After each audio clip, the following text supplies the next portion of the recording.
Hello and welcome to my guide for farming conceptual logograms in Eureka. I'll be using Tank as my class's choice today.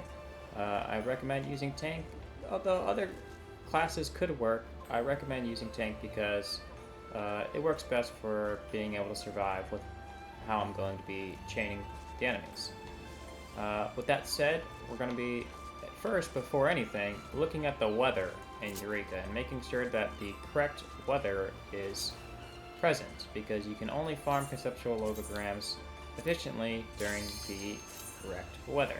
So let's go check the weather and see if it is good.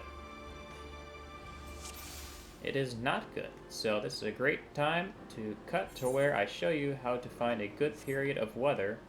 That way you don't have to guess and check every single time. So here is how you find the correct weather.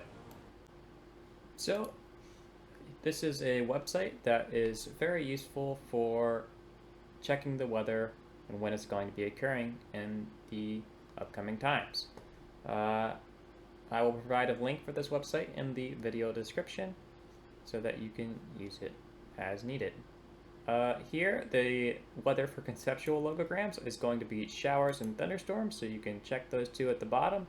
You can see that these weathers are now highlighted on the upcoming forecast. It looks like here in about 30 minutes, it will be logogram farming time for me, but I have already pre-recorded that section in the video, so the timing might not add up, but I'm just showing you how to find a good time for you whenever you decide to farm conceptual logograms. So now that I've loaded in, and the weather is now either rain or thunder, I am ready to start making my plate. So you'll see my first plate I make is a Spirit of the Remembered, or actually I don't need to make that because I already have one in my inventory, if you can see. Next I'll be making a Reflect plate, which is a Wisdom of the Ordained, a Protect, and a Shell. And also on this plate you're going to want to add Bloodbath, but I don't have any Bloodbath logograms here, so I'm going to have to make the alternative recipe. Only 30% success rate, and it still works. Yes, that's the rarest thing you'll ever see. With these logograms made, we're able to head over to the Sprite Island, which I'll show you how to get there. I'll go ahead and ride over there now. You are going to want to set your magia to something other than defense. So I like to keep mine on wind. If you keep yours on wind, that would be fine. These mobs that we're going to be using to build our chain are weak to wind, so it really just ends up working out. But I should mention that these mobs also do mutate, so you're going to need to be switching between wind and ice, because the mobs, once they mutate, they're weak to ice. And this does mean that you're going to have to take trips back to the Aetheryte. So utilize your return to refresh your magia once we need to, but here, you'll switch to another gear set. As you see me, I am in peasant clothes right now. Just level 1 gear with a level 1 weapon. The reason why we switch to this is so that the mobs do more damage to us, so that we can reflect that big damage right back at them. And you want to use Reflect before getting too close to the sprites, because if you use Reflect close to the sprites, they'll kill you before your Reflect even goes up. So if you look back at the start of this pull, you'll see me use Reflect before I get in the aggro range of the sprites. And you don't need to use any attacks on these sprites. Just use Reflect. Reflect is how you can aggro them. You don't have to attack them to aggro them. The Reflect will do it for you. And Reflect has quite a big aggro range, so be careful when using it when you're starting the pull. You want to be a good distance away. But now that I have finished the first pull, this is where you can start building your chain so that you can get more logograms. Because if you look at the bottom left, you see that we only got 5 logograms per sprite there, which isn't ideal. I accidentally forget to heal before I start this pull. So you're going to want to pop a Eureka potion and just start pulling these mobs. You might need to heal halfway through it. On Paladin, I have Clemency that I can use as I'm going through, but other tanks have different healing abilities. Just use your healing abilities as needed. If it's nighttime, you can also pull these Samurai Corpses. They'll help you get a little bit more logograms. I'm not sure if I do that here.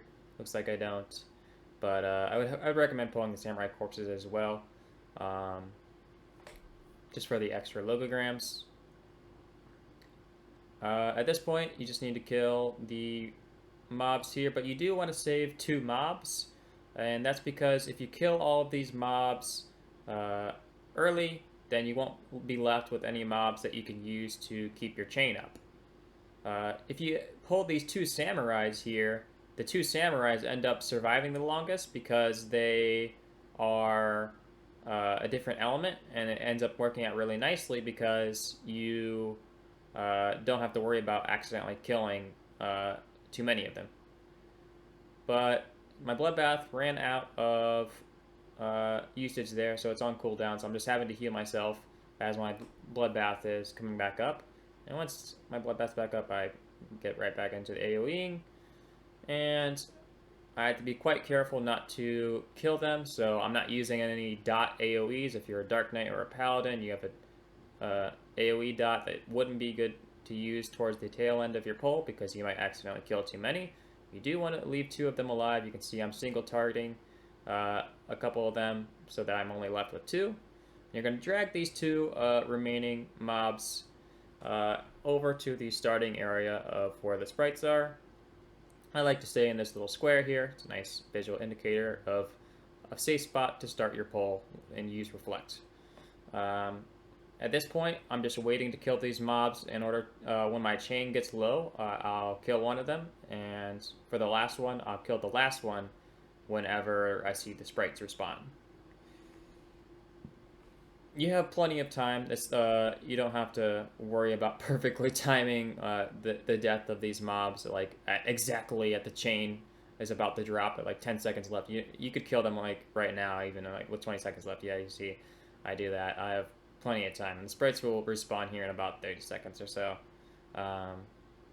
But the reason why we use tank is just so that you're able to survive pulling all these mobs with bloodbath.